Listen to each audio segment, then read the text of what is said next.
আজি 22/9/2024 বৰ্ষৰ প্ৰাতঃ মুৰলী ওম শান্তি অব্যক্ত বাপদাদা ৰিভাইজ 18/1/2002 চন।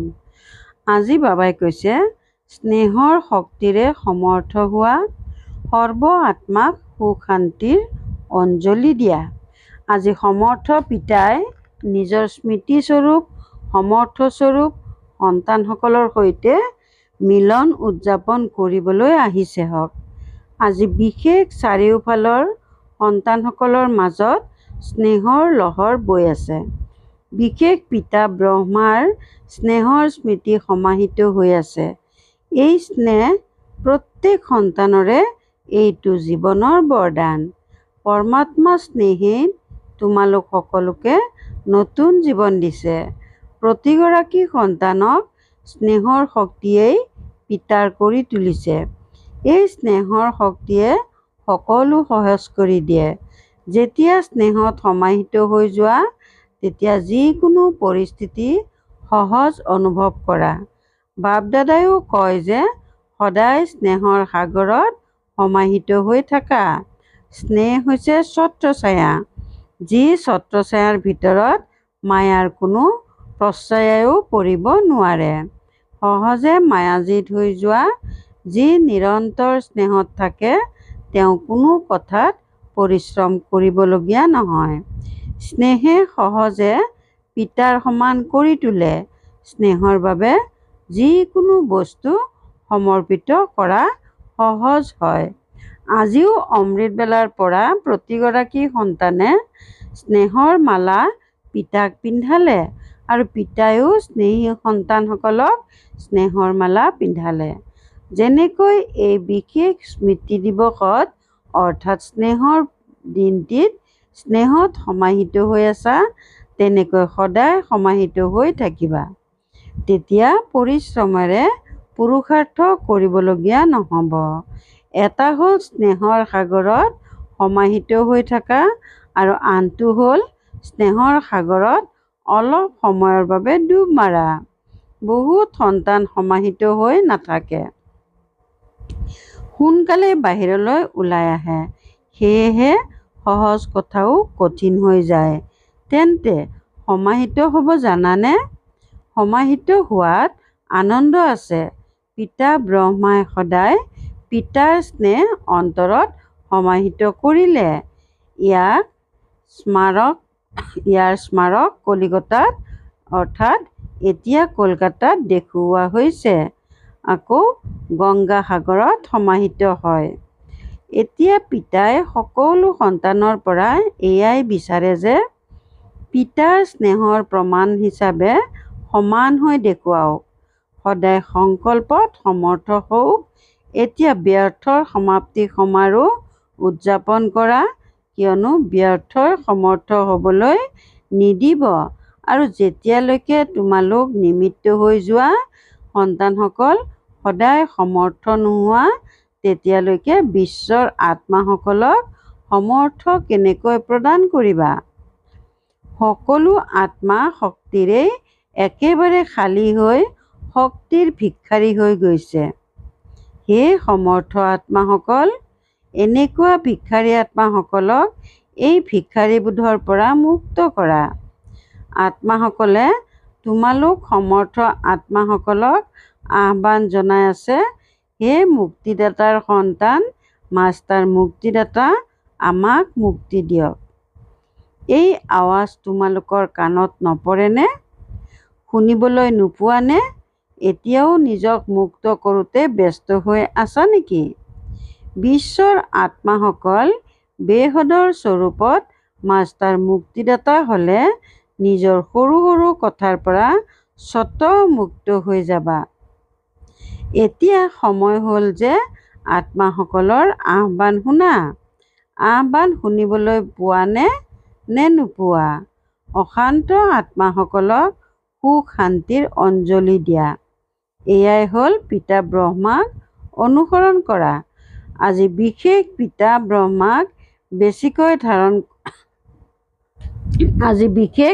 পিতা ব্ৰহ্মাক বেছিকৈ স্মৰণ কৰিলা নহয়? পিতা ব্ৰহ্মাই সকলো সন্তানক স্মৃতি আৰু সমৰ্থ স্বৰূপত স্মৰণ কৰিলে।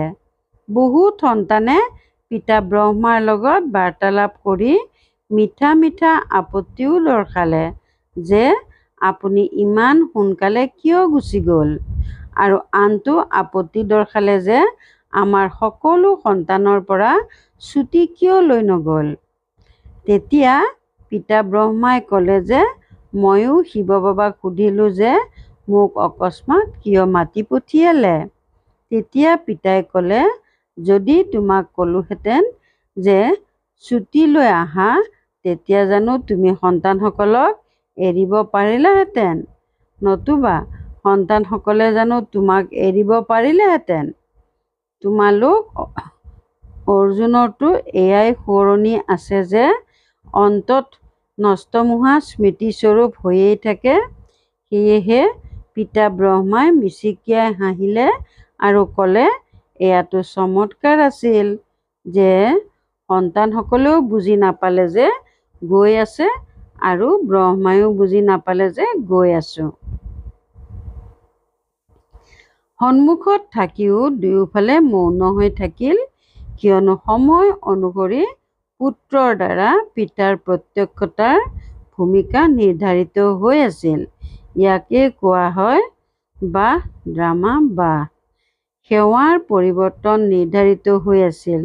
পিতা ব্ৰহ্মাক সন্তানসকলৰ মেৰুদণ্ড কৰি তুলিবলগীয়া আছিল।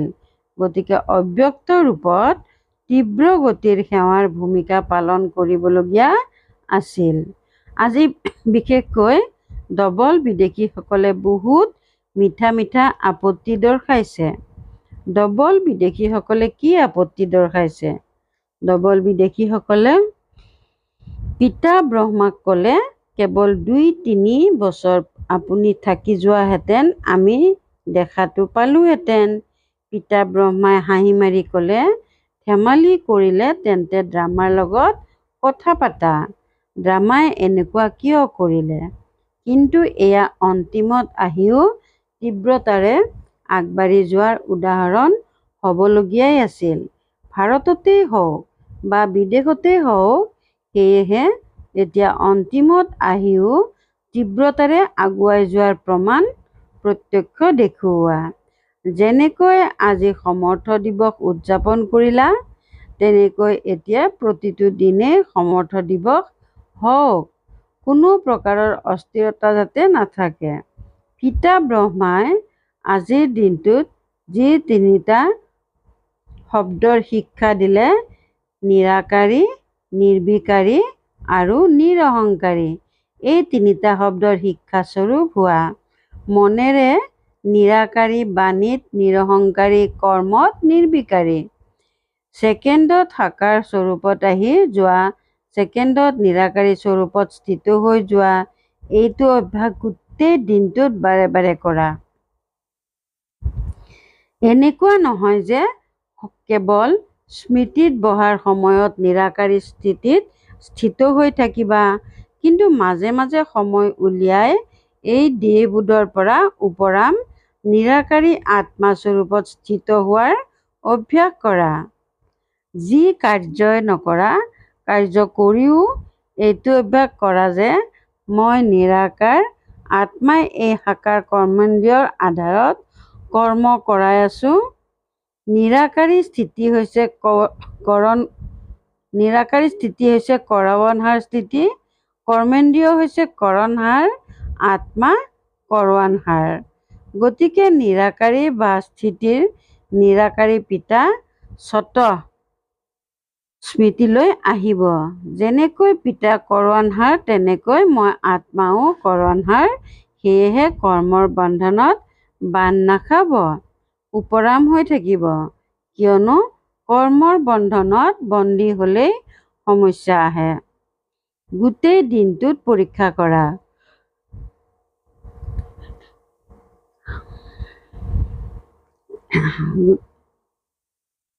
কৰৱানহাৰৰ আত্মা হৈ কৰ্ম কৰাই আছোনে? বাৰু, এতিয়া মুক্তি দিয়াৰ কাৰ্য প্ৰক্ৰিয়া তীব্ৰ কৰা।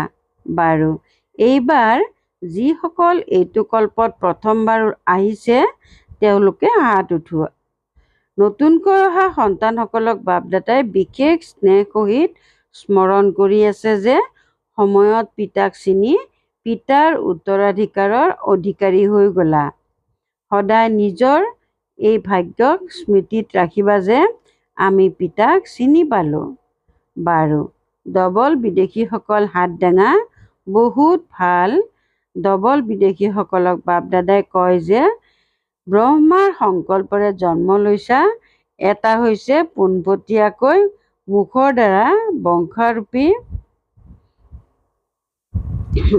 দ্বাৰা বংশাৱলী আৰু দ্বিতীয়তে হৈছে সংকল্পৰ দ্বাৰা বংশাৱলী।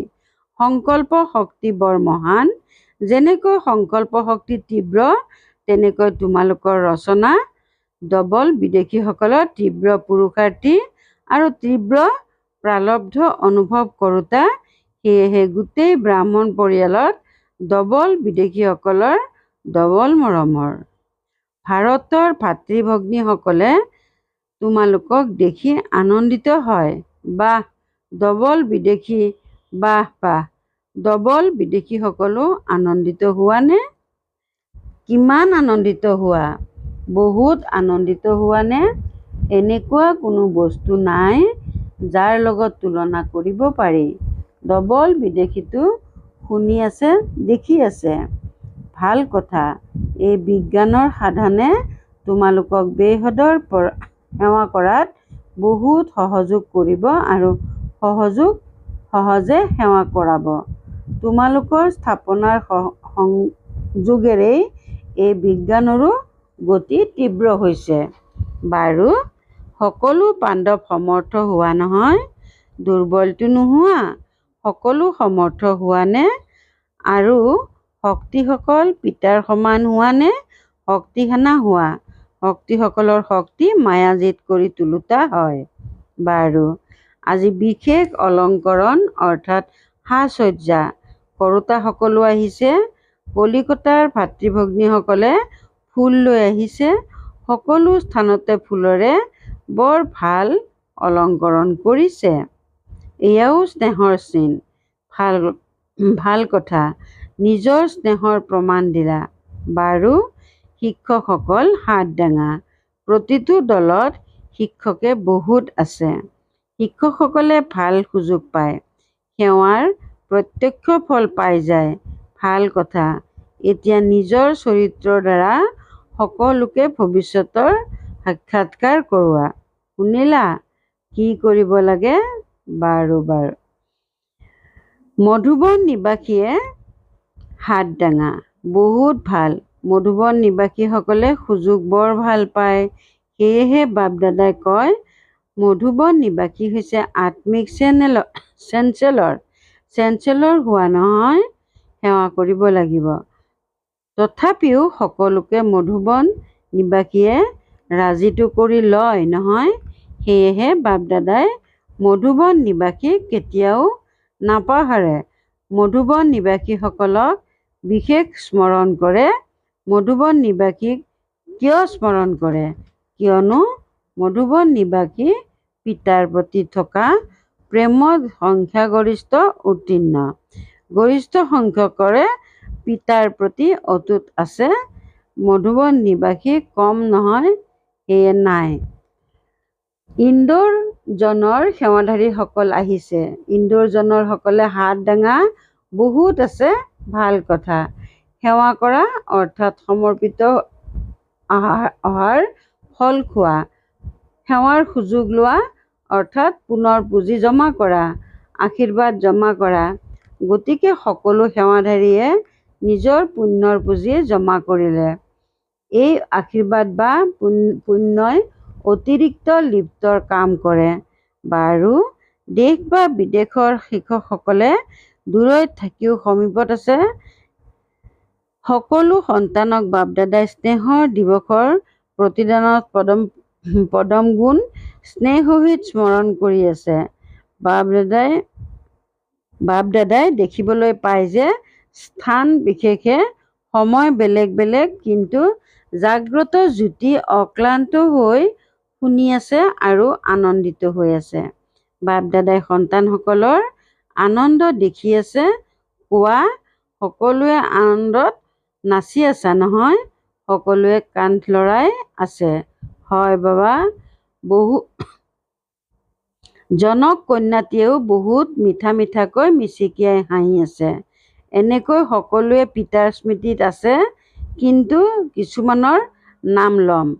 অনেক সন্তান আছে, সেয়েহে বাপ দাদাই কয় প্ৰতিগৰাকী সন্তানে নিজৰ নামত ব্যক্তিগত স্নেহ স্মৃতিত স্বীকাৰ কৰি আছা আৰু কৰি থাকিবা। বাৰু এতিয়া 1 ছেকেণ্ডত নিৰাকাৰী স্থিতিত স্থিত হৈ যোৱা। বাপ দাদাই ড্ৰিল কৰাব।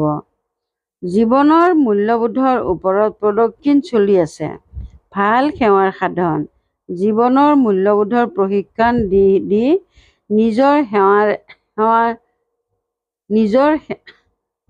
নিজৰ স্নেহময় জীৱন যাপনৰ অভ্যাস বঢ়াই গৈ থাকিবা।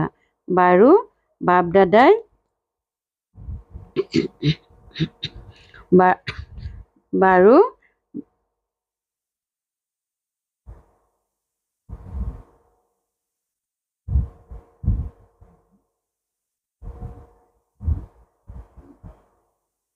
বাৰু বাপ দাদাই আজি গুলজাৰ কন্যাটিক এটা কথা কৈ আছিল, বিশেষ অভিনন্দন জনাই আছিল যে ব্ৰহ্মাৰ শৰীৰৰ সেৱাৰ দৰে এই ৰথখনেও 33টা বছৰ পূৰা কৰিলে। এয়াও ড্ৰামাত ভূমিকা আছে। পিতাৰ সহায় আৰু সন্তানটিৰ সাহস দুয়ো একেলগে মিলি ভূমিকা পালন কৰে। বাৰু সকলো সদায় স্নেহৰ সাগৰত সমাহিত থাকোঁতা, সদায় স্নেহত লীন হৈ থাকোঁতা, সদায় কৰৱানহাৰ আত্মাস্বৰূপত স্থিত হৈ থাকোঁতা, সদায় 3টা শব্দৰ শিৱ মন্ত্ৰ ব্যৱহাৰিক জীৱনত ধাৰণ কৰোঁতা, সদায় পিতাৰ সমান মাষ্টাৰ মুক্তিদাতা হৈ বিশ্বৰ আত্মাসকলক মুক্তি দিওঁতা, এনেকুৱা সৰ্বশ্ৰেষ্ঠ আত্মাসকলক বাপ দাদাৰ স্নেহপূৰ্ণ স্মৰণ আৰু নমস্কাৰ। দাদীজীৰ প্ৰতি আজিৰ দিনটিত পিতাই সন্তানসকলক বিশ্বৰ সন্মুখত প্ৰত্যক্ষ কৰিলে। পিতা কৰৱানহাৰ হ'ল আৰু সন্তানসকলক কৰণহাৰ কৰিলে। ভাল কথা, এই স্নেহৰ লহৰে সকলোকে সমাহিত কৰি দিয়ে। বাৰু শৰীৰক চলোৱাৰ বিধি জানি গলা নহয়? চলাই চলাই পিতাৰ সমান অব্যক্ত হৈ যাবা। সহজে পুৰুষাৰ্থ হৈছে আশীৰ্বাদ। গোটেই দিনটিও কোনো বিতুষ্ট নহওক, আশীৰ্বাদ প্ৰাপ্ত হওক, এয়া হ'ল প্ৰথম শ্ৰেণীৰ পুৰুষাৰ্থ। সহজো হয় আৰু তীব্ৰও হয়। ঠিক আছে নহয়? শৰীৰ যেনেকুৱাই নহওক, কিন্তু আত্মাকো শক্তিশালী হয় নহয়? তোমালোক সকলো সন্তানে 14 বছৰ যি তপস্যা কৰিলা, সেই তপস্যাৰ শক্তিয়ে সেয়া সেৱা কৰাই আছে। এতিয়াতো তোমালোকৰ বহুত সংগী হৈ গ'ল। ভাল ভাল সেৱাৰ সংগী আছে। বছ তোমালোকক দেখি আনন্দিত হয়। এয়াই বহুত। ঠিক আছে? জ্যেষ্ঠ ভাতৃসকলৰ প্ৰতি ড্ৰামা অনুসৰি সেৱাৰ যি পৰিকল্পনা কৰা হয়, সেৱা বহুত ভাল হৈছে আৰু প্ৰত্যেকেই নিজৰ সদায় সংগঠনত স্নেহ আৰু আশীৰ্বাদ প্ৰাপ্ত কৰিবৰ বাবে বালক তথা মালিকৰ পাত দৃঢ় কৰি ইজনে সিজনক আগবঢ়াই, ইজনে সিজনৰ বিচাৰকো সন্মান জনাই আগবাঢ়িলে তেতিয়া সফলতা আহিব। সফলতাটো আহিবই, কিন্তু এতিয়া যি নিমিত্ত আত্মাসকল আছে, তেওঁলোকক বিশেষ স্নেহৰ সম্বন্ধত আনা। এয়া সকলোৰে পুৰুষাৰ্থক তীব্ৰ কৰি তোলা হয়। স্নেহ নিস্বাৰ্থ স্নেহ থাকিলে তেওঁৰ সন্মান দিবও নালাগে আৰু ল'বও নালাগে। বৰ্তমান সময়ত স্নেহৰ মালাত সকলোকে গাঁথা। এয়াই বিশেষ আত্মাসকলৰ কাৰ্য আৰু ইয়াৰ দ্বাৰাই স্নেহে সংস্কাৰো পৰিৱৰ্তন কৰিব পাৰে। জ্ঞান সকলোৰে আছে, কিন্তু স্নেহে যিকোনো সংস্কাৰধাৰীকো সমীপত আনিব পাৰে। কেৱল স্নেহৰ দুটি শব্দ সদাকালৰ বাবে তেওঁলোকৰ জীৱনৰ অৱলম্বন হ'ব পাৰে। নিস্বাৰ্থ স্নেহে অতি সোনকালে মালা তৈয়াৰ কৰাই দিব। পিতা ব্ৰহ্মাই কি কৰিলে? স্নেহেৰে নিজৰ কৰিলে। গতিকে এয়া এতিয়া ইয়াৰ আৱশ্যকতা আছে। এনেকুৱা হয় নহয়, শনিপাতৰ বাবে মিটিং হৈ আছে, তাত অনুভূতি কৰাবৰ বাবে সাধনাৰ উপযোগ কেনেকৈ কৰা হ'ব, সেয়াটো পৰিকল্পনা কৰি আছে। প্ৰত্যেকৰে সংকল্প বিচাৰ, যাক গৰিষ্ঠ সংখ্যকে স্বীকাৰ কৰে, সেয়া তৈয়াৰ কৰা। অনুভূতি তেতিয়া কৰাব পাৰিবা যেতিয়া অনুভূতি স্বৰূপ হ'ব। বাৰু বৰদান, দৃঢ়তাৰে শক্তিৰে সফলতা প্ৰাপ্ত কৰোঁতা ত্ৰিকালদৰ্শী আসনধাৰী হোৱা। অৰ্থাৎ দৃঢ়তাৰ শক্তি শ্ৰেষ্ঠ শক্তি, যিয়ে অমনোযোগিতাৰ শক্তিক সহজে পৰিৱৰ্তন কৰি দিয়ে। বাপ দাদাৰ বৰদান আছে, য'ত দৃঢ়তা আছে তাত সফলতা আছেই। কেৱল যেনেকুৱা হয় সেনেকুৱাই বিধিৰে সিদ্ধি স্বৰূপ হোৱা। যিকোনো কৰ্ম কৰাৰ পূৰ্বে তাৰ আদি মধ্য অন্তৰ কথা ভাবি চিন্তি কাৰ্য কৰা আৰু কৰোৱা, অৰ্থাৎ ত্ৰিকালদৰ্শী আসনধাৰী হোৱা। তেতিয়া অমনোযোগিতা সমাপ্ত হৈ যাব। সংকল্পৰূপী বীজ শক্তিশালী দৃঢ়তা সম্পন্ন হওক, তেতিয়া বাণী আৰু কৰ্মত সহজে সফলতা আছেই। শ্লোগান, সদায় সন্তুষ্ট হৈ সকলোকে সন্তুষ্ট কৰোঁতাজনেই সন্তুষ্টমণি। সদায় সন্তুষ্ট হৈ সকলোকে সন্তুষ্ট কৰাজনেই সন্তুষ্টমণি। ওম শান্তি। প্ৰীতি বুদ্ধিৰ হৈ বিজয়ী ৰত্ন হ'বৰ কাৰণে আজিৰ অব্যক্ত সংকেত। যেতিয়ালৈকে কোনোবাই অংশ মাত্ৰও কোনো ৰস দেখা পায়, অসাৰ সংসাৰৰ অনুভৱ নহয়, বুদ্ধিত এইটো উদয় নহয় যে সকলো মৃতপ্ৰায় হৈ পৰি আছে, তেতিয়ালৈকে তেওঁলোকৰ কিবা প্ৰাপ্তিৰ ইচ্ছা জাগিব পাৰে। কিন্তু সদায় এজনৰ ৰসত থাকোঁতাজন একৰস স্থিতিৰ হৈ যায়। তেওঁলোকক মৃতকৰ পৰা কোনো প্ৰকাৰৰ প্ৰাপ্তিৰ কামনা থাকিব নোৱাৰে। কোনো বিনাশী ৰসে নিজৰ ফালে আকৰ্ষিত কৰিব নোৱাৰে। ওম শান্তি।